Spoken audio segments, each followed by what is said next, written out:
Hello दोस्तों, आप लोग कैसे हैं। हम आपका एंजॉय विथ मैथ सॉल्यूशन पर स्वागत करते हैं। आप लोग अच्छे होंगे, मस्त होंगे। आज फिर हमारे चैनल में जुड़ जाएं। जो अभी तक हमारे चैनल को सब्सक्राइब नहीं किए हो, ज़रूर से ज़रूर इस चैनल को सब्सक्राइब कर दें, जो कि चैनल का नाम है एंजॉय विथ मैथ सॉल्यूशन। क्योंकि यहाँ पर आपको एंजॉय के साथ सिखाने का प्रयास किया जाता है, ना कि पढ़ाने का। और जो अभी तक हमारे चैनल को सब्सक्राइब नहीं किए हैं, वो ज़रूर से ज़रूर चैनल को सब्सक्राइब कर दें, क्योंकि जो पर डे वीडियो डाला जाता है उसका नोटिफिकेशन आपको मिलता रहेगा। आप सब्सक्राइब नहीं करेंगे तो आपको वीडियो जो पर डे डाला जाएगा उसका नोटिफिकेशन आपको नहीं मिलेगा। इसलिए क्योंकि आप सब्सक्राइब नहीं करेंगे तो नोटिफिकेशन आएगा नहीं, आपको पता नहीं चलेगा कि वीडियो कब डाला गया। इसीलिए सब्सक्राइब करना अनिवार्य है, ठीक। तो अभी तक जो चैनल को सब्सक्राइब नहीं किया, ज़रूर से ज़रूर कर दे। और काफ़ी चैप्टर हमने ख़त्म कर चुके हैं, जो कि एसएससी लेवल तक। वो काफ़ी चैप्टर आपको कहाँ पर पढ़ने को मिलेगा, डिस्क्रिप्शन से या प्ले लिस्ट से जाकर वहाँ से चैप्टर वाइज वीडियो सब पढ़ सकते हैं, क्योंकि काफ़ी चैप्टर हम ख़त्म कर चुके हैं। और आज ये चैप्टर चल रहा है क्षेत्रमिति मेंसुरेशन। क्षेत्रमिति मेंसुरेशन का आज ये पार्ट 24 है। क्षेत्रमिति मेंसुरेशन का आज ये पार्ट 24 है, जो कि आज ये पार्ट 3 है। किसका? आयतन का। 24 है रेशियो में, जो 1 से शुरू हो रहा है वो 24 तक वीडियो चल रहा है, लेकिन जो आयतन पर बात कर रहे हैं वो आज पार्ट 3 है। तो देखते हैं ये क्वेश्चन आपके सामने लिखा हुआ है स्क्रीन पर। तो ये कैसा क्वेश्चन है, किस एग्जाम में पूछा गया, किस लैंग्वेज में दिया गया, कितने बेस पर है। तो ये सब चीज़ हम एक एक शब्द का मतलब समझ के इस क्वेश्चन को देखते हैं कि किस तरह का ये क्वेश्चन है। यहाँ पर आपको इंजॉय के साथ सिखाया जाता है। क्यों? क्योंकि इंजॉय कब आता है, पढ़ने में मज़ा कब आता है, जब आपको कोई क्वेश्चन में डाउट ना हो। जब आपको कोई क्वेश्चन में डाउट नहीं रहेगा, तभी आपको वहाँ पर मज़ा आएगा पढ़ने में। तो इसीलिए हमारे चैनल में जुड़ जाएं, जो कि चैनल का नाम है एंजॉय विथ मैथ सॉल्यूशन। क्योंकि यहाँ पर आपको एंजॉय के साथ सिखाने का प्रयास किया जाता है, ना कि पढ़ाने का। क्योंकि आज के बच्चे क्या करते हैं, सिर्फ पढ़ते हैं। तो आपको पढ़ना नहीं है, सीखना है, सीखने का प्रयास करना है। तो देखते हैं ये आपके सामने क्वेश्चन लिखा हुआ है, स्क्रीन पर है। देखते हैं ये किस बेस पर क्वेश्चन दिया गया है। ध्यानपूर्वक देखेंगे और एक एक लैंग्वेज समझना है। देखते हैं क्वेश्चन क्या है। यदि दो गोले का पृष्ठीय क्षेत्रफलों का अनुपात, क्या दिया गया है? यदि दो गोले का पृष्ठीय क्षेत्रफलों का अनुपात दिया गया है। क्षेत्रफल का, इसका मतलब पृष्ठीय क्षेत्रफल का, और गोले का अनुपात दिया गया है। क्या है? 4.9। इसका मतलब 4:9 हो तो उनके आयतनों का अनुपात क्या होगा। इसका मतलब ये क्या कह रहा है कि पृष्ठीय क्षेत्रफल का अनुपात दिया गया है, और इसी पृष्ठीय क्षेत्रफल के अनुपात के जड़ से हमें क्या निकालना है? आयतन का क्षेत्रफल, आयतन का अनुपात। बात समझ में ना? तो देखते हैं इसको कैसे लगाना है। जो कि ये क्वेश्चन किस एग्जाम में पूछा गया था। ये वाला क्वेश्चन एसएससी सीजीएल एग्जाम में क्वेश्चन पूछा गया था। एसएससी सीजीएल, देखते हैं क्वेश्चन कैसा है। तो इसमें जो दिया होता, हमने आपको क्या बताया था, क्षेत्रमिति या मेंसुरेशन से जो क्वेश्चन में दिया होता है वही सबसे पहले निकालना होता है। तो इस क्वेश्चन में क्या दिया गया है? क्या है? दो गोले का पृष्ठीय क्षेत्रफलों का अनुपात। तो दो गोले का पृष्ठीय क्षेत्रफलों का अनुपात दिया गया, तो हम निकालते हैं पृष्ठीय क्षेत्रफलों का अनुपात पहले। क्योंकि हमने क्या आपको बताया था कि क्षेत्रफल में जो दिया होता है, क्षेत्रफल या आयतन कुछ भी हो सकता है, बस ये देखना है कि क्षेत्रमिति मेंसुरेशन का क्वेश्चन होना चाहिए बस। तो जो दिया है उसी को हम निकालेंगे इस क्वेश्चन में। देखते हैं तो क्या दिया गया है। दो गोले का पृष्ठीय क्षेत्रफलों का अनुपात। अब एक आप ये देख रहे होंगे कि अनुपात किस में है, 4.9 अनुपात है। तो इसका मतलब ये अनुपात दिया गया है। तो गोला जो था, जो दोनों गोला हैं, तो इस गोले का दो त्रिज्या होता है। एक गोले का एक त्रिज्या होता है और दूसरे गोले का एक त्रिज्या होता है। तो ये त्रिज्या क्या समान है?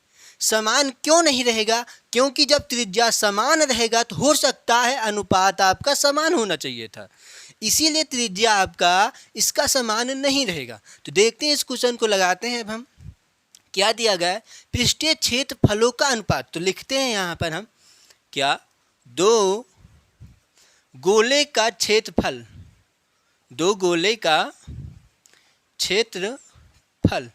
अब दो गोले का क्षेत्रफल क्या होता है, यहाँ पर देखते थोड़ा सा और चेंज कर देते हैं। क्या है, दो गोले का क्षेत्रफल का अनुपात लिखते हैं क्योंकि थोड़ा अच्छा लगे दिखने में, पढ़ने में। ठीक, दो गोले, इसको फिर से लिख देते हैं एक बार अच्छे से, ध्यानपूर्वक देखना क्योंकि आपको यहाँ से बकायदा अच्छे से समझाया जा रहा है।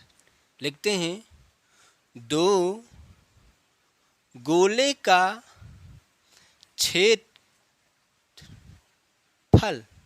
अनुपात में, दो गोले का क्षेत्रफल अनुपात में। तो आपका दो गोले क्षेत्रफल का अनुपात क्या दिया गया है, लिखते हैं 4.4:9। तो ये क्या है, 4:9। तो ये क्वेश्चन का अनुपात दिया गया, ये क्या है, क्वेश्चन का अनुपात। और आपका अनुपात क्या होता है, आपका क्षेत्रफल का अनुपात क्या होता है, ध्यानपूर्वक देखना। हमारा अनुपात का क्षेत्रफल क्या होता है, कैसे देखते हैं। और जो दो गोले का पृष्ठीय क्षेत्रफल, इसका मतलब गोले का क्षेत्रफल क्या होता है, ध्यानपूर्वक देखना है। गोले का क्षेत्रफल क्या होता है, 4πr²। क्या होता है, 4πr²। तो एक गोले का क्षेत्रफल क्या होता है, 4πr²। तो लिखते हैं यहाँ से हम 4πr²। तो ये क्या है, क्या बात कर रहा है कि दो गोले का कह रहा है ना, दो गोले का पृष्ठीय क्षेत्रफल का अनुपात। तो इसमें दो गोले हैं, तो एक गोले की त्रिज्या छोटा r और बड़े और दूसरे गोले की त्रिज्या क्या लिख लेते हैं, बड़े r का स्क्वायर। और ये क्या दिया गया है, दोनों अनुपात में है। तो ये हमारा दोनों अनुपात में, इसको निकाल के हम बराबर कर सकते हैं। बात समझ में, क्यों, क्योंकि ये क्वेश्चन का अनुपात है क्षेत्रफलों का, और ये हमारा क्षेत्रफलों का अनुपात है। अब इसको देखते हैं, क्या कुछ इसमें काट पीट सकते हैं, कुछ काट सकता है। देखते हैं क्या करता है, 4 से ये 4 का काम खत्म, ये पाई से ये पाई का काम खत्म। तो यहाँ पर क्या बच रहा है आपका, r² अनुपाते बड़े r के स्क्वायर बराबर 4:9। अब यहाँ से हम त्रिज्या का मान निकाल सकते हैं कि नहीं, निकाल सकते हैं ना। ध्यानपूर्वक देखना कैसे, ये जो छोटा r है यहाँ पर जाएगा, और ये जो बड़ा r है, ये बड़ा जो r है इसको यहाँ पर लाएंगे। अब ये जो r का स्क्वायर का मतलब ये हुआ, r का स्क्वायर बराबर क्या है, 4। तो r बराबर क्या निकल के आया है, 2।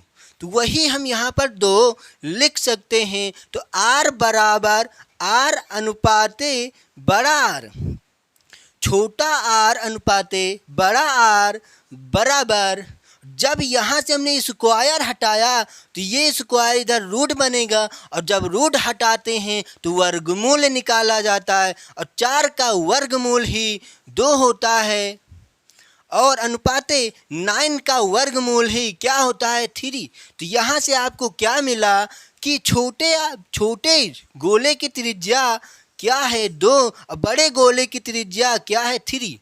अब हमें क्या निकालना है, अब ये देखते हैं। हमें क्या मालूम हुआ, त्रिज्या हमें मालूम हो चुका है, दोनों त्रिज्या हमें मालूम है। अब क्या निकालना है, उनके आयतनों का अनुपात। इसका मतलब दो गोले का आयतन का अनुपात हमें निकालना है।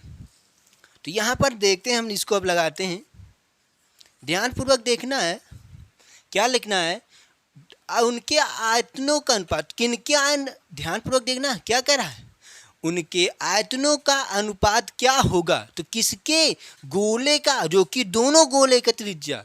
तो क्या है, दोनों गोले की त्रिज्या हमें मालूम है, एक छोटा r बराबर 2 है और एक बड़े r बराबर 3 है। तो यहाँ से निकालते हैं, 2 लिखते हैं कुछ, 2 आयतनों, क्या है, 2 आयतनों का अनुपात। क्या निकाल रहे हैं, 2 आयतनों का अनुपात। तो इसका मतलब क्या है, ये 2 आयतनों का अनुपात गोले का। तो गोले का आयतन क्या होता है, गोले का आयतन क्या होता है, 4/3 पाई r क्यूब। क्या होता है, 4/3 पाई r क्यूब। तो ये क्या है, एक गोला और दूसरा गोला क्या होगा, जो कि अनुपात में निकालना है। तो इन दोनों को हम अनुपात में रखेंगे। दूसरा क्या होगा, 4/3 पाई और आर क्या होगा, क्यों, क्योंकि दो गोला है तो दोनों गोला समान आकार की नहीं है, इसलिए दोनों गोले की त्रिज्या अलग अलग माननी पड़ेगी। और क्योंकि मानकर हम निकाल चुके हैं, एक त्रिज्या 2 है और दूसरा त्रिज्या 3 है, तो इसको रखते हैं यहाँ पर हम आर का क्यूब। अब यहाँ पर देखते हैं क्या कुछ कटेगा, कैसे, ध्यान से। ये जो 4/3 से 4/3 का काम खत्म और इस पाई का काम इस पाई से काम खत्म, क्यों, क्योंकि अनुपात को क्या कहते हैं, भाग, अनुपात को क्या कहते हैं, बटे। तो अनुपात का मतलब क्या होता है, ध्यान से देखना है। 4 मान लेते हैं 10 लिखा हो, 4:10 है, तो इसको काटने का मतलब कैसे काटा जाता है, 4/10 लिखते हैं और काटेंगे कैसे, 2 दूना 4, 2 पंचे 10, तो ये क्या आया 2/5। तो इसी को क्या लिख सकते हैं, 2:5। समझ में आया बात। तो अनुपात का मतलब होता है भाग करना और समानुपात का मतलब होता है बराबर करना। बात समझ में आया। अब देखते हैं इसको क्या करना है। तो आपको क्या निकल के आ रहा है, 3 का ये क्या है, आर का क्यूब अनुपाते बड़े आर का क्यूब। तो यहाँ से देखते हैं कि छोटे आर का हमें मान मालूम है, तो 2 का क्यूब अनुपाते बड़े आर का क्या है, 3 का क्यूब, ये क्या है 3 का क्यूब। और 2 का क्यूब क्या होता है, 8 होता है, और 3 का क्यूब क्या होता है, 27। तो 8:27। तो ये क्या निकल के आया है, 2 आयतनों का अनुपात, इसका मतलब 2 गोले का आयतन। बात समझ में आई ना। तो यही होगा क्या आपका आंसर, जो कि आपके ऑप्शन में कौन सा ऑप्शन सही है, 8:27, जो कि आपका ऑप्शन सी नंबर करेक्ट सही दिया गया है। और ये क्वेश्चन एसएससी सीजीएल एग्जाम में पूछा गया था। तो क्वेश्चन आपको समझ में आया होगा, एकदम इसको बेहतर से समझाया गया, एक एक चीज़ आपको यहाँ पर बताया गया, क्या क्या करना क्या चीज़ नहीं। इसको हम डायरेक्ट भी निकाल सकते थे, इसको लिखने की कोई ज़रूरत है नहीं आपको। ये जो 4/3 पाई हमने लिखा है, लिखने का कोई ज़रूरत नहीं, क्यों, क्योंकि हमें पता है ये दोनों एक समान होते तो कट जाते हैं, तो इसलिए डायरेक्ट हम लिखते हैं आर का क्यूब अनुपात आर का क्यूब। बात समझ में ना। तो आपको कैसे लगाना है एग्जाम में देखते हैं अब हम। जब आपको क्षेत्रफलों का अनुपात कहता है कि 2 क्षेत्रफलों का अनुपात, तो इतना ध्यान रखना, जो 2 कहता है, जैसे इसमें क्या कहा है 4πr², तो समझ लेना कि 4π कट जाएगा, तो डायरेक्ट आपको क्या लिखना है, आर का स्क्वायर अनुपात बड़े आर के स्क्वायर। जब यहाँ से हम निकालेंगे आर का मान 2 आएगा और आर का मान 3 आएगा। समझ नहीं बात। तो यहाँ से 2 आयतनों का अनुपात निकालना, क्यों, क्योंकि क्वेश्चन क्या कह रहा है, यदि 2 गोले का पृष्ठीय क्षेत्रफलों का अनुपात 4:9 हो तो उनके आयतनों का अनुपात क्या होगा। क्षेत्रफल का अनुपात दिया गया हमें, आयत इसका मतलब आयतन का, और किसका, गोले का आयतन का अनुपात निकालना है। तो समझ लेना। तो इसमें भी हम काट सकते थे 4/3 पाई, ये खत्म, और ये 4/3 पाई खत्म। लेकिन आपको कैसे पता चला, अब आपको समझ में आ चुका होगा, तो आप इसको लिखने की कोई ज़रूरत नहीं पड़ेगी। इसीलिए ध्यानपूर्वक क्वेश्चन को सीखने का प्रयास करना, ना कि पढ़ने का। क्योंकि आज के बच्चे क्या करते हैं, सिर्फ पढ़ते हैं, और पढ़ते पढ़ते पूरी ज़िंदगी बिता देते हैं, वो कहीं पर हासिल कुछ नहीं कर पाते। और जो सीखता है वही कुछ ना कुछ करके जाता है। तो इसीलिए सीखने का प्रयास करें कि ये क्वेश्चन कैसा बनाया गया, क्यों बनाया गया, क्यों, कैसे, इसमें क्वेश्चन किया करें। बात समझ में ना। अब हम बात करते हैं नेक्स्ट क्वेश्चन की। अब ये क्वेश्चन देखते हैं कि ये क्वेश्चन कैसा है। क्वेश्चन को हम ध्यानपूर्वक देखेंगे क्योंकि क्वेश्चन में कुछ है नहीं, बस थोड़ा सा बदल दिया गया है इस क्वेश्चन को। बस देखते हैं कैसा क्वेश्चन है। और ये क्वेश्चन किस एग्जाम में पूछा गया था, बीएसएफ या SSC GD. BSF SSC GD में इस तरह के क्वेश्चन बनते हैं और इस तरह के क्वेश्चन पूछे गए हैं, लेकिन इसमें सन नहीं लिखा गया है कि ये किस सन में पूछा गया था। तो देखते हैं ये क्वेश्चन को हम क्या लगाते हैं, जो कि ये कौन सा क्वेश्चन था, ये दूसरा क्वेश्चन है। पढ़ते हैं इसको। ध्यानपूर्वक क्वेश्चन को पढ़ना है पहले कि क्वेश्चन में क्या कह रहा है और क्या निकालना है और क्या दिया गया, तभी आपको समझ में आएगा कि इस क्वेश्चन में कौन सा सूत्र किसका उपयोग करना है। हमें बात समझ में। और क्वेश्चन को ध्यानपूर्वक पढ़ना, क्योंकि आज के बच्चे ही क्वेश्चन नहीं पढ़ते हैं, इसीलिए एग्जाम में गलतियां करते हैं। क्योंकि अब जब आप क्वेश्चन ध्यानपूर्वक पढ़ेंगे तो क्वेश्चन को देखते ही आप बता सकते हैं कि इस क्वेश्चन का आंसर इस तरह से लगाएंगे तो आंसर आएगा। देखते हैं कैसे। क्या है, 24 सेंटीमीटर व्यास के, ध्यानपूर्वक देखना है, 24 सेंटीमीटर व्यास के गोलार्ध, क्या कह रहा है, गोलार्ध के घुमावदार, ध्यानपूर्वक समझना, यहीं पर मेन खेल यहीं पर दिया गया। क्या है, गोलार्ध के घुमावदार सतह का क्षेत्र क्या है, सेमी स्क्वायर में पता लगाएं। ये क्या कह रहा है, फिर से पढ़ते हैं। 24 सेंटीमीटर व्यास के गोलार्ध के घुमावदार सतह का क्षेत्र सेमी स्क्वायर में पता लगाएं कह रहा है। और क्षेत्र का मतलब क्या हुआ, क्षेत्रफल निकालना है।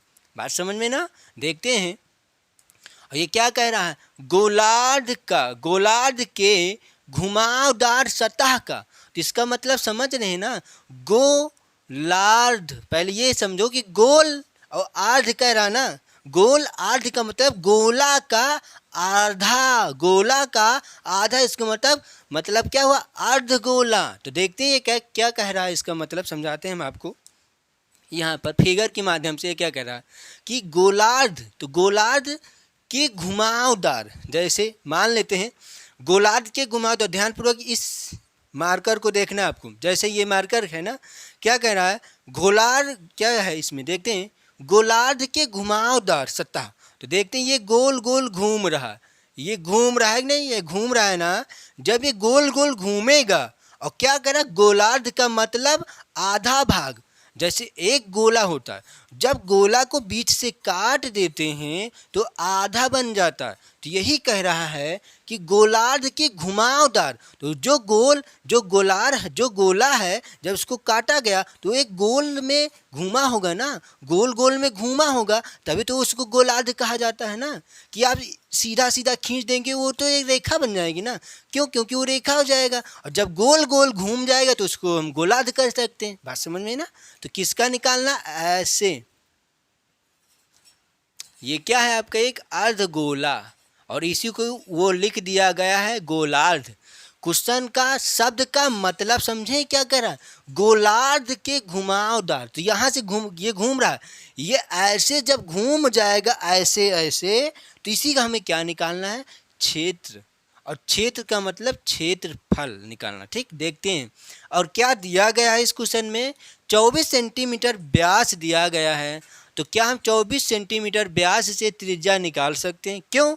क्योंकि त्रिज्या का 2 गुना ही व्यास कहलाता है और व्यास का आधा ही त्रिज्या कहलाता है। तो देखते हैं, व्यास लिखते हैं हम पहले। व्यास बराबर जो दिया है वही को निकाल रहे हैं, पहले इतना ध्यान में रखना। व्यास दिया है तो व्यास निकाल रहे हैं। तो व्यास बराबर हमारा क्या होता है, मान लेते व्यास दिया गया 24 और हमारा क्या होता है 2r बराबर 24। तो यहाँ से क्या निकल के आएगा, r का मान। दो इसको काट भी सकते हैं ना, इसको काट देते हैं इसे, 2 1 कम 2, 2 दूना 4। तो r का मान क्या निकल के आ रहा है यहाँ से, 12। और ये क्या है, r त्रिज्या। आपको त्रिज्या मालूम हो चुका है। और क्या निकालना है इसका, क्या 24 सेंटी क्या निकालना, अर्ध गोलार्ध के घुमावदार सतह का क्षेत्र, इसका मतलब अर्ध गोले का क्षेत्रफल। तो हमें ये बताएं कि पूरे गोले का क्षेत्रफल क्या होता है, एक गोले का क्षेत्रफल क्या होता है, क्या होता है 4 पाई r स्क्वायर। क्या होता है 4 पाई r स्क्वायर। एक क्या होता है, ये गोले का क्षेत्रफल, ये गोले का क्षेत्रफल है। और जब अर्धगोला कहता है तो इसी को आधा कर देते हैं बस। और आधा करने का मतलब 2 से भाग करते हैं। जब 2 से भाग करते हैं इसको काट देना, 2 1 कम 2, 2 दूना 4। तो क्या निकल के आएगा 2 पाई r स्क्वायर। और आज के बच्चे क्या करते हैं, इसको रटते हैं, रटेंगे कैसे कि गोले का क्षेत्रफल क्या होता है 4πr², और अर्धगोले का क्षेत्रफल होता है 2πr²। इसको रटना नहीं, बस समझना है, सीखना है कि इसको कैसे निकाल सकते हैं। और जो रटता है 1 महीने बाद भूल जाएंगे आप। तो इसीलिए सीखने का प्रयास करें, क्योंकि इस चैनल में आपको सिर्फ सिखाया जाता है, ना कि पढ़ाया। तो सीखने का प्रयास करना है, क्योंकि एक एक चीज़ यहाँ से आपको सिखाने का प्रयास किया जाता है। तो समझ में आया ना कि एक गोले का क्षेत्रफल से हम अर्धगोला कैसे बनाएंगे, समझ में ना। तो वैसे ही हमने अर्धगोले का तो क्षेत्रफल क्या होता है 2πr²। तो इसी का हमें आंसर लाना, तो निकाल लेते हैं आंसर। अब इसको मिटा भी सकते हैं ना। क्या निकालना है? क्षेत्रफल। तो अब यहाँ से हम बात करते हैं क्षेत्रफल की। क्षेत्रफल, ये क्षेत्रफल किसका है? अर्धगोले का क्षेत्रफल है। तो अर्धगोले का क्षेत्रफल क्या होता है 2πr²। क्यों? क्योंकि यहाँ पर अर्धगोला क्यों नहीं लिखा? क्योंकि इस क्वेश्चन में अर्धगोला का ही बात हो रहा है, तो इसीलिए हमने सिर्फ क्या लिख दिया? क्षेत्रफल। तो क्या होगा, अब इसको यहाँ पर लिखते हैं हम 2πr²। तो 2 पाई का मान कुछ रख लेते हैं, क्योंकि आपके ऑप्शन में पाई दिया नहीं गया। तो पाई का मान रखते हैं 22/7 गुणे आर का मान आपका क्या आया है 12। तो 12 गुणे 12 इसको लिख लेते हैं। इसको कुछ काट भी सकते हैं, इसको काटते हैं ध्यानपूर्वक। क्या आएगा? 2 दूना 4, 2 दूना 4 हो जाएगा 44 गुणे 12 का वर्ग होता है 144/7। अब इसको क्या करना है? गुणा करके भाग करना है 7 से। तो यहाँ पर हम गुणा करते हैं पहले 144 को 44 से। ध्यानपूर्वक देखना है। 4 चौक 16 6 हंसिला 1 और 4 चौक 16 16 1 17। ठीक, 4 चौक 16 6 हंसिला 1 और 4 चौक 16 1 17 हंसिला 1 और 4 एकम 4 1 5। क्या आएगा? कट्टम को 6 7 5। क्यों? क्योंकि 4 से गुणा करेंगे तो वही आएगा। ठीक, तो यहाँ क्या आएगा? 6 और 6 6 12 12 1 13 3 हंसिला 1। ध्यानपूर्वक देखना 1 और 7 5 12 12 3 3 हंसिला 1 और 5 1 6। तो क्या आया? 63 36। क्या आ रहा है आपका? 63 36। तो यहाँ पर लिखते हैं 63 36/7। अब इसको क्या करना है? भाग करना है। तो इसको हम यहाँ पर भाग कर देते हैं। ध्यानपूर्वक देखना कैसे। इसको कुछ काट पीट देते हैं, काटते हैं। 7 1 कम 7। ध्यान से देखना कि कितने बार कटेगा। और 7 9 63 होता है। ध्यान से देखना 7 1 कम 7। इस 7 को थोड़ा ऊपर लिख देते हैं, नहीं तो आपको समझ में नहीं आएगा। ठीक, ये आया। काट के सामने लिखते हैं, इतना ध्यान में रखना इसको। ठीक, यहाँ पर 7 1 कम 7 ये कटा और 7 9 63 होता है।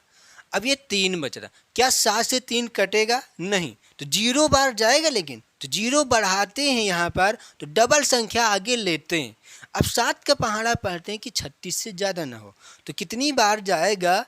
क्या 7 5 35 5 बार जाएंगे। बचेगा कितना? 1। और 1 बच रहा है। अब आगे कोई संख्या उतारने के लिए नहीं है, तो लगाएंगे पॉइंट और 1 0 उतारेंगे, हो जाएगा 10। और 7 1 कम 7 होगा। और क्या बच रहा है? 3। अब फिर 0 पॉइंट लगाया है तो 0 बढ़ा भी सकते हैं और 30 हो जाएगा। और 7 चौक 28 होता है। बस आप पॉइंट के 2 अंक तक ले जाएं, आपका बहुत होता है। अब ज़्यादा बढ़ाने की आवश्यकता नहीं है। तो आपका आंसर क्या आ रहा है? 905.14। तो क्या आएगा? यही आपका क्या हो जाएगा आंसर? क्या? 905.14। और क्या निकालना था? सेमी स्क्वायर में ना, तो इसको यूनिट भी तो लिखना पड़ेगा। तो क्या आएगा? Semi square. यही आपका क्या आंसर हो जाएगा। और 905.14 आपका कहाँ पर दिया गया है? सी ऑप्शन इसका सही करेक्ट दिया गया है। इसमें यूनिट नहीं लिखा है, आप लोग यूनिट लिख लेना। हम यहाँ पर इसमें लिख देते हैं। ठीक, 905.14 सेंटीमीटर स्क्वायर। ठीक, तो ये क्या है? क्षेत्रफल। तो क्वेश्चन में कुछ है नहीं है, बस आपको समझ में आना चाहिए कि क्वेश्चन में क्या कह रहा है, लैंग्वेज कैसा दिया गया है, बस। तो इसमें क्या कह रहा था? गोलार्ध के घुमावदार सतह का। अब यहीं पर बच्चों को समझ में नहीं आएगा। क्यों? क्योंकि ये क्या कह रहा है? गोलार्ध के घुमावदार। तो यही बच्चे नहीं समझ पाएंगे कि गोलार्ध के घुमावदार का सतह क्या होता है। तो इसीलिए ध्यानपूर्वक एक एक शब्द का मतलब भी समझते रहें। ठीक, तो ये क्वेश्चन का आंसर आ चुका है। अब हम बात करते हैं नेक्स्ट क्वेश्चन की।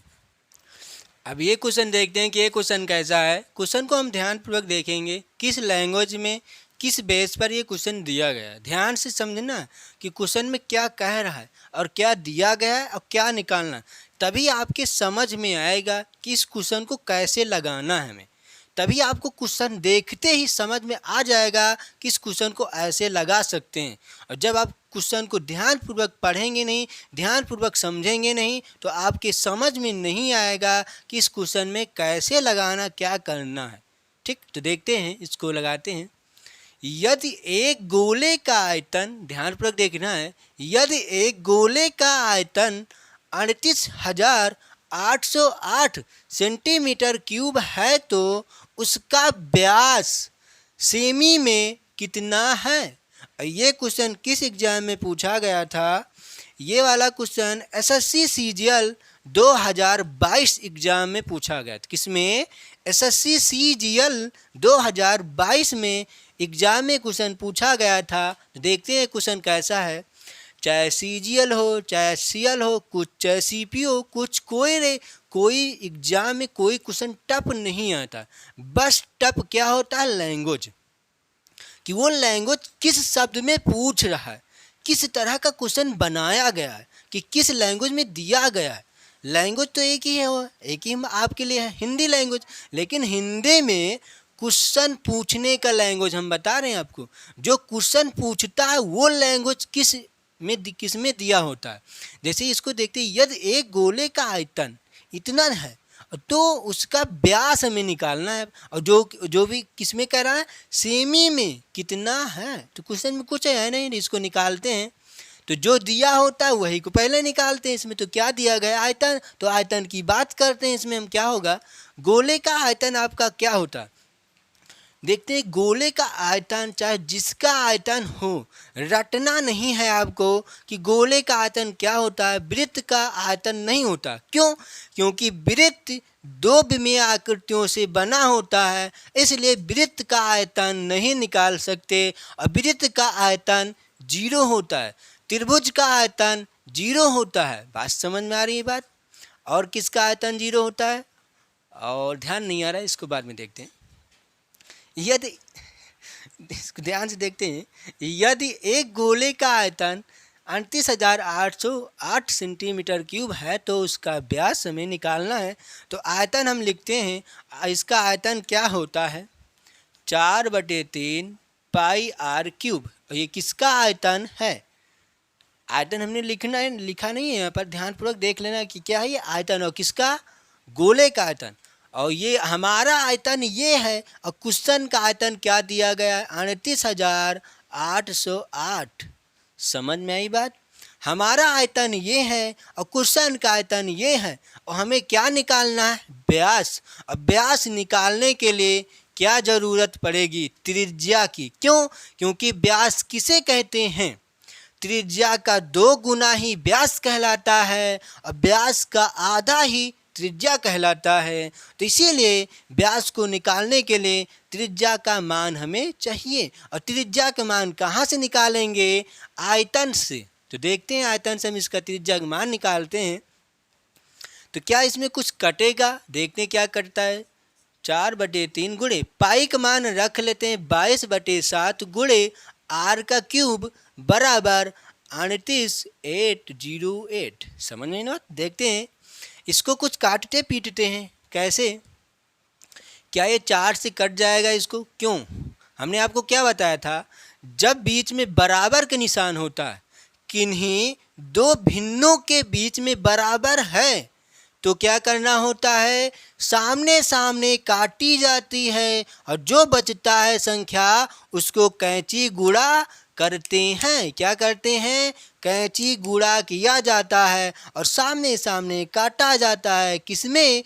बीच में बराबर का निशान हो तब। देखते हैं, इसको लगाते हैं, कुछ काटते हैं 4 से। अब 4 का पहाड़ा पढ़ना कि 38 से ज़्यादा ना हो। 4 पंचे 20, 4 छंग 24, 4 अट्ठे 32, 4 नौई 36। तो कितनी बार जाएगा यहाँ से? 4 नौई 36।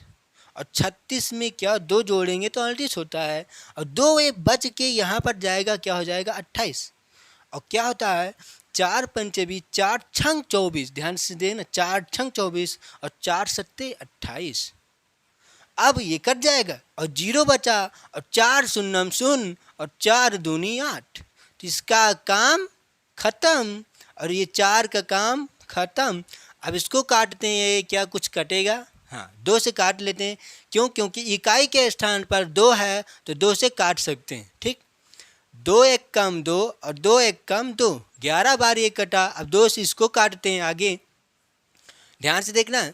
2 चौके 8, यहाँ पर लिखते हैं 2 चौके 8, कट जाएगा, 1 बचेगा, हो जाएगा 17 और 2 अट्ठे 16, 1 बचेगा, हो जाएगा 5। क्यों? 2 पंचे 10 और 2 एक कम 2।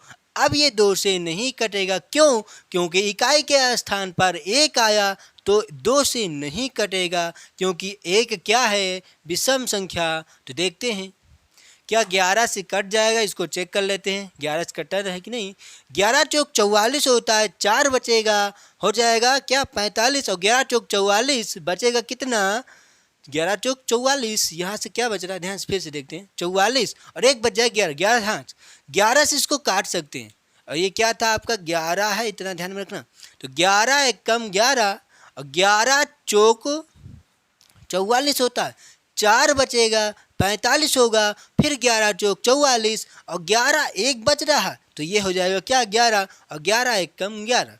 सब चीज़ ऊपर से सब चीज़ कट चुका है। अब क्या बचेगा यहाँ पर देखते हैं, आर क्यूब एक कम, आर क्यूब, कलर चेंज कर लेते हैं ना, क्योंकि ये काटने वाला कलर था। अब जो लिखने वाला कलर है इसको देखते हैं, आर का क्यूब, ध्यान से देखना, थोड़ा सा नीचे लिखते हैं, आर का क्यूब बटे, क्यों? क्योंकि ऊपर कुछ नहीं बचा है, 1 बचा है, तो आर का क्यूब एक कम आर का क्यूब और 7 तरीके 21 हो जाएगा, बराबर इधर क्या बच रहा है?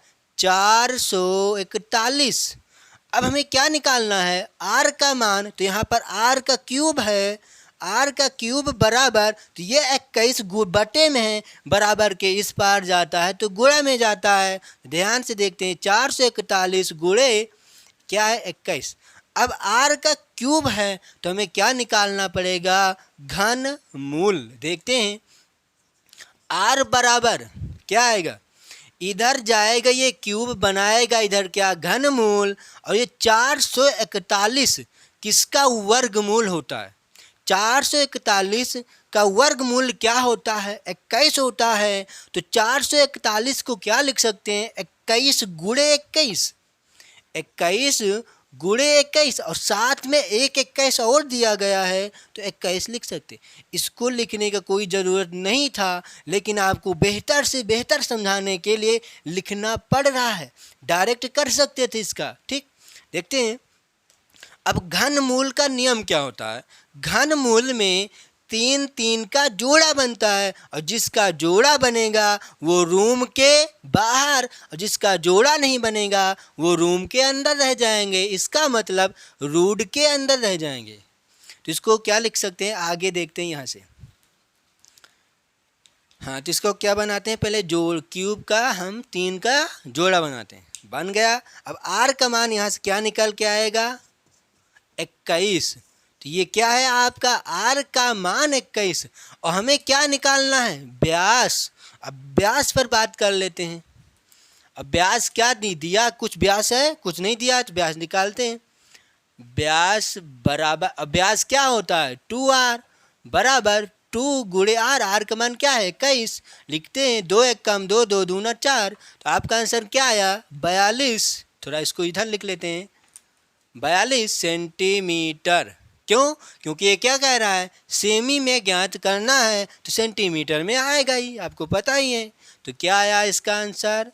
42 सेंटीमीटर। और व्यास कितना है? 42 सेंटीमीटर। त्रिज्या कितना आया? 21।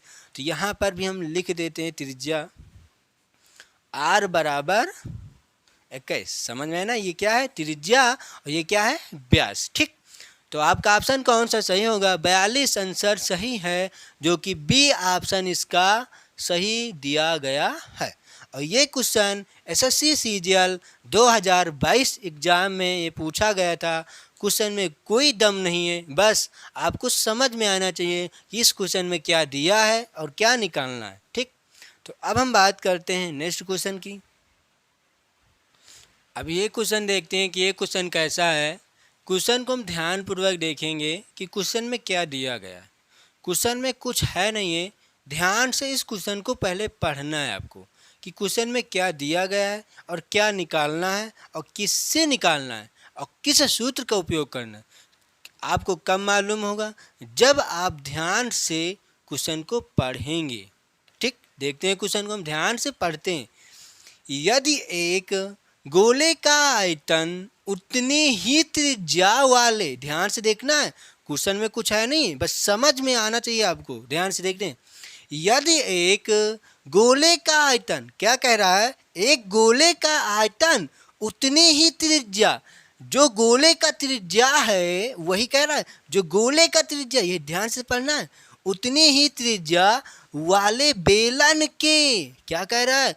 तो उतनी ही त्रिज्या के बेलन के आयतन के बराबर है।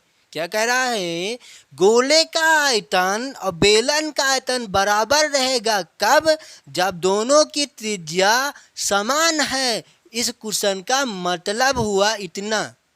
आगे पढ़ते हैं। तो बेलन की त्रिज्या और ऊंचाई का, ध्यान से देखना, त्रिज्या और ऊंचाई का अनुपात ज्ञात कीजिए। क्या कह रहा है? त्रिज्या और ऊंचाई का अनुपात निकालना। इसका मतलब त्रिज्या होना चाहिए, फिर उसके बाद ऊंचाई का अनुपात। देखते हैं क्वेश्चन को। अब इसमें क्या दिया गया है? कुछ है? आपको इसमें कुछ दिया तो गया नहीं, तो देखते हैं, कुछ ना कुछ तो कह रहा है ना। क्या कह रहा है? कि दोनों बराबर हैं, तो दोनों को बराबर करते हैं हम। पहले देखते हैं, यदि एक गोले का आयतन, तो पहले देखते हैं कि गोले का आयतन क्या होता है। लिखते हैं यहाँ पर हम क्या? गोले का आयतन। गोले का आयतन आपको लिखने, क्यों लिख रहे हैं? आपको समझ में आना चाहिए, इसीलिए लिख दिया जाता है कि बाद में आप वीडियो देखें तो आपको समझ में आना चाहिए कि यहाँ पर क्या बताया गया था। इसीलिए लिख देते हैं कि क्या करना है इस क्वेश्चन में। ठीक, तो क्या करना है? गोले का आयतन। ठीक, तो गोले का आयतन क्या आपको मालूम होता है ना, कि गोले का आयतन क्या होता है? 4/3 पाई आर क्यूब। ये क्या है? गोले का आयतन 4/3 पाई आर क्यूब। अब आगे पढ़ते हैं, ध्यान से देखना है, आगे पढ़ते हैं। यदि एक गोले का आयतन इतना काम किया, आगे पढ़ते, उतनी ही त्रिज्या, तो उतनी ही त्रिज्या का मतलब क्या हुआ? जितना गोले का त्रिज्या है उतना ही त्रिज्या वाले बेलन का भी त्रिज्या उतना ही है। जितना और कितना का मतलब आर, यहाँ पर त्रिज्या एक समान रहेगा, ना कि बराबर। बराबर है इसलिए क्योंकि ये कह रहा है कि उतनी ही त्रिज्या वाले बेलन के आयतन के बराबर है। तो बेलन की त्रिज्या और ऊंचाई का अनुपात ज्ञात कीजिए। और ये क्वेश्चन किस एग्जाम में पूछा गया था? एसएससी सीजीएल 2020 में। किसमें?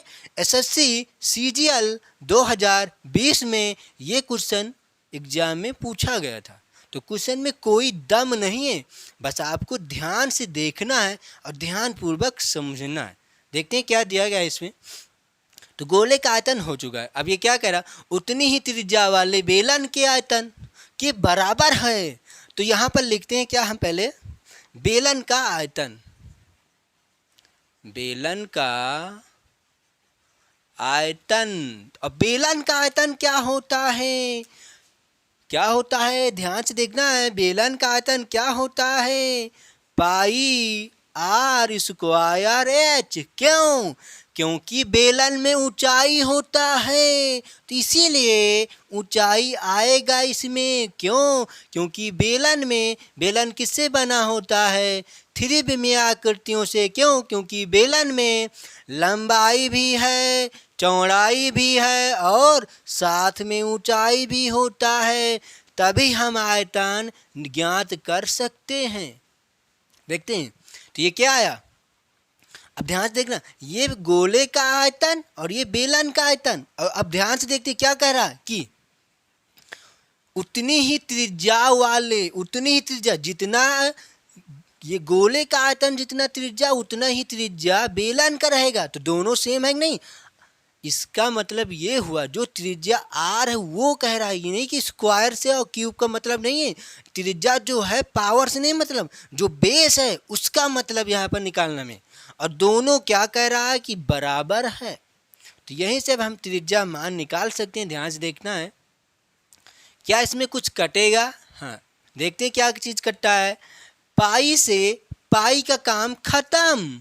और ये आर का स्क्वायर है और इधर क्या है, आर का क्यूब है। आर के स्क्वायर से इस क्यूब का काम खत्म। लेकिन इसको गोचना नहीं है, इसको हम सही से काट देते ना, ये तो आपके समझ में नहीं आएगा क्या था ये। ठीक, तो इसका काम खत्म। अब क्या बच रहा है, यहाँ से क्या बच रहा है? और कुछ कटेगा नहीं। तो लिखते हैं क्या बचेगा, 4/3 और क्या बच रहा है, आर बराबर एच। और अब क्वेश्चन ध्यान से पढ़ना है, क्या कह रहा है आगे नीचे, त्रिज्या और ऊंचाई का अनुपात निकालना है। अब ध्यान से देखना है कि क्या करा, त्रिज्या और ऊंचाई का ध्यान से देखना, ऊंचाई का इतना ध्यान में रखना, जिसके साथ का लगेगा वो संख्या नीचे आती है। जिसके साथ का लगता है वह संख्या नीचे आता है। तो क्या कर रहा है, त्रिज्या और ऊंचाई का अनुपात। तो ये जो ऊंचाई है क्या आएगा नीचे, त्रिज्या ऊपर। तो इसका मतलब क्या, त्रिज्या बटे ऊंचाई। तो त्रिज्या बटे ऊंचाई का मान निकालना है। क्यों? क्योंकि अनुपात है। तो अनुपात का मतलब क्या होता है, भाग होता है, बटा का निशान होता है। तो त्रिज्या बटे ऊंचाई, तो लिख देते हैं इसे आपके सामने यहीं पर लिख देते हैं। इसका दोनों का मतलब क्या होता है, त्रिज्या बटे ऊंचाई। कैसे, त्रिज्या और ऊंचाई का इसके साथ लगा है, तो जिसके साथ का लगता है वो नीचे आता है, और जिसके साथ का नहीं है वो ऊपर जाएगा। तो ये क्या आएगा, त्रिज्या बटे ऊंचाई। तो इसी का क्या हमें निकालना है, मान। तो यहाँ से अब हमें मान निकालना पड़ेगा आपको। देखते हैं कैसे। तो ये क्या हो जाएगा, 4r और ये 3 किस में है, बटे में, बराबर किस पार जाएगा, तो गुणांक में, बराबर 3h। तो ये क्या आया, 4r बराबर 3h। और किसका मान निकालना है, r बटे h का। तो यहाँ पर r को बचाते हैं, ध्यान से देखना, r को बचाते हैं। जब r को बचाएंगे बराबर है, और ये r4 किस में, गुणांक में, इधर जाएगा तो बटे में, बटे में। अब ये h है, हमें क्या निकालना, r बटे h। तो ये h किस में है, गुणांक में, इधर आएगा तो बटे में हो जाएगा, और इधर क्या बच जाएगा, 3 बच जाएगा। क्या बच जाएगा, 3 बच जाएगा। तो ये क्या निकल के आया आपका आंसर, क्या आएगा, r बटे h बराबर 3/4। और इसी को हम अनुपात में लिखना है, तो अनुपात में लिख देते हैं आगे। ध्यान से देखना कैसे, ये क्या आएगा, r अनुपाते h बराबर, r का मान क्या है, 3/4। तो यही होगा क्या आपका आंसर सही होगा। और आपके ऑप्शन में कौन सा ऑप्शन सही है, क्या है, 3/4 और 3/, किस में दिया गया है, ए ऑप्शन में। इसका ऑप्शन ए सही दिया गया है। और ध्यान पूर्वक इसको निकालना है, नहीं तो 3/4 भी है और 4/3 भी है, यहीं से गलतियां कर सकते हैं। इस का मतलब ध्यान में रखना है, क्यों, जिसके साथ का लगेगा वो नीचे आता है। तो इस ऊंचाई के साथ का लगा है तो ऊंचाई को नीचे लाएंगे, तभी आपका आंसर ये होगा। आपको का मतलब नहीं मालूम है तो आपका आंसर 4/3 भी हो जाएगा, और जो बल्कि ये आंसर गलत रहेगा। समझ में आया क्वेश्चन? तो ये क्वेश्चन हो चुका है और ये क्वेश्चन किस एग्ज़ाम में पूछा गया था? एसएससी सीजीएल 2020 एग्ज़ाम में पूछा गया था। देख सकते हैं कि एसएससी सीजीएल में किस लैंग्वेज में कितने बेस पर क्वेश्चन पूछा जाता है। क्वेश्चन में कोई दम नहीं रहता है, बस ये रहता है कि क्वेश्चन का लैंग्वेज आपको पता चल जाएगा। क्योंकि क्वेश्चन का लैंग्वेज का मतलब कि क्वेश्चन में आपको समझ में आना चाहिए कि क्वेश्चन में क्या करना है। और जो आयोग क्वेश्चन बनाता है क्योंकि आयोग का पता होता है कि बच्चे क्वेश्चन सही से नहीं पढ़ते हैं, तो आयोग क्या करता है, क्वेश्चन को उल्टा पुल्टा कर देता है। अब बच्चे क्या करते हैं, माथा मत्ती हो जाता है बच्चों का, एग्जाम में अच्छा नंबर नहीं आता।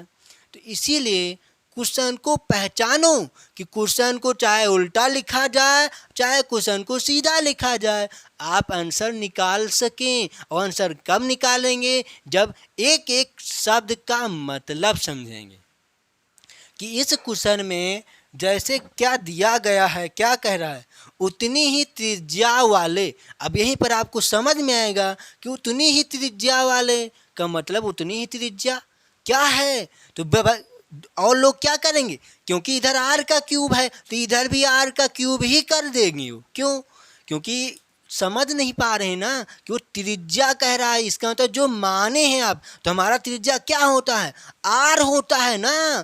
त्रिज्या क्या होता है, आर होता है। तो ये तो आर का क्यूब जो इधर आया है ये तो क्वेश्चन का होता है ना। ये क्या है, आयतन का होता है ना। ये भी आर के स्क्वायर क्या है, आयतन है, लेकिन त्रिज्या क्या है, आर। तो यहाँ पर क्या है, त्रिज्या वाले बेलन, उतनी ही त्रिज्या वाले बेलन। तो त्रिज्या समान होना चाहिए, बस पावर से नहीं मतलब आपको। अब बच्चे यहीं पर क्या कर सकते हैं, ये आर का समझेंगे कि उतनी ही त्रिज्या वाले बेलन भी है, तो आर का क्यूब इधर भी है, आर का क्यूब इधर भी कर देंगे तो उनसे सब कट जाएगा, आंसर आएगा ही नहीं। बस फिर उनको अंजदुआ आंसर ठोकना पड़ेगा। तो इसीलिए क्वेश्चनों का मतलब समझें कि एक एक शब्द में क्या इस शब्द का मतलब है।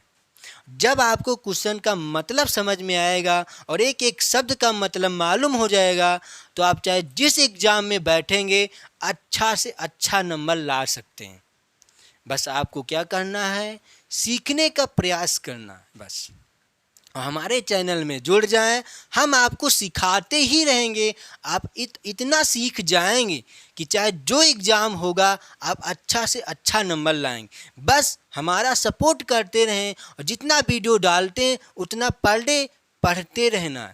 ये नहीं है कि आप सब्सक्राइब कर दो पढ़ाई ना करो, तो कोई मतलब सब्सक्राइब का नहीं होता। सब्सक्राइब करने से कोई मतलब नहीं है, फिर बस सब्सक्राइब इसलिए करना है क्योंकि आपको वीडियो का नोटिफिकेशन आपको मिल जाएगा, इसीलिए सब्सक्राइब किया जाता है। और ये नहीं कि हाँ हमने सब्सक्राइब कर दिया है हम पढ़ नहीं रहे तो कोई मतलब नहीं है। पढ़ना पड़ेगा, आपको सीखना पड़ेगा। ये नहीं है कि हमने सब्सक्राइब कर दिया अब हम पढ़ ऐसे ही हमें आ जाएगा, ऐसे नहीं आएगा। पढ़ना पड़ेगा, सब्सक्राइब भी करो और पढ़ाई भी करो। रोज़ एक एक वीडियो हम देते हैं, रोज़ एक एक वीडियो पढ़ते रहें। बल्कि वीडियो ज़्यादा बड़ा नहीं होता है, लमसम 40 मिनट या 45 मिनट या 30 मिनट का वीडियो होता है और आपको अच्छे से बेहतर से समझाया जाता है इस क्वेश्चन में क्या करना, कैसे दिया गया, क्या निकालना होता है। हमें क्या, हम इसको डायरेक्ट भी निकाल सकते थे, जल्द से जल्द बता देते, 5 सेकंड में 10 सेकंड में आंसर आपको दे देते, लेकिन आपके समझ में नहीं आता तो क्या मतलब होगा हमें पढ़ाने से। तो इसीलिए ध्यानपूर्वक पढ़ें, क्योंकि जब हम मेहनत कर रहे हैं आपके लिए तो आप अपने लिए मेहनत करें। हम आपके लिए मेहनत कर रहे हैं, आपको हमारे लिए मेहनत नहीं करना, आपको अपने लिए मेहनत करना है। हम आपके लिए करते हैं, तुम अपने लिए मेहनत करो, बस आपको सिलेक्शन 100% मिलेगा। हम आपको दावा करते हैं। बस हमारे चैनल में जुड़े रहें और जो वीडियो आपको दिया जाता है अच्छे से पढ़ते रहें, बस यही करना है। तो आज हम दोस्तों यहीं तक रखते हैं क्योंकि काफ़ी समय भी हो चुका है। अब कल हम बात करेंगे, देखते हैं कि गोले का जो क्वेश्चन बनता था, जो गोले पर क्वेश्चन बन सकते थे, वो क्वेश्चन जो गोले से एग्जाम में क्वेश्चन पूछे जा सकते थे, वो क्वेश्चन हो चुके हैं। अब जो क्वेश्चन गोले से क्वेश्चन छूट गए होंगे, उसको हम नेक्स्ट वीडियो में डाल देंगे। और कल हम बात करेंगे आपको बेलन पर, कि बेलन पर आयतन पर कैसे क्वेश्चन एग्जाम में बनता है। SSC CGL, SSC GD, UPP, police, चाहे जो भी हो, इसी लैंग्वेज में, इसी तरह, इसी बेस पर क्वेश्चन बनता है।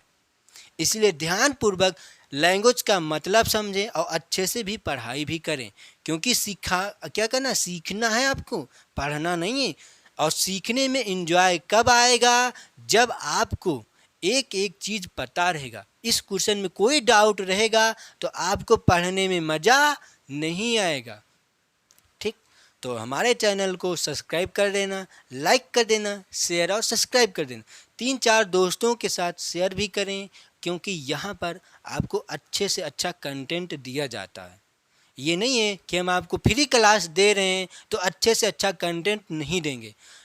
मैं अपना पूरी जान लगा दूंगा आपको अच्छे से अच्छा कंटेंट देने के लिए। बस तुम अपना जान अपने ऊपर लगाओ, मेरे ऊपर नहीं। बस आपको अच्छा से अच्छे एग्जाम में सिलेक्शन हम दिलाएंगे आपको। बात समझ में आई ना? तो थैंक यू क्लास। जय हिंद, जय भारत।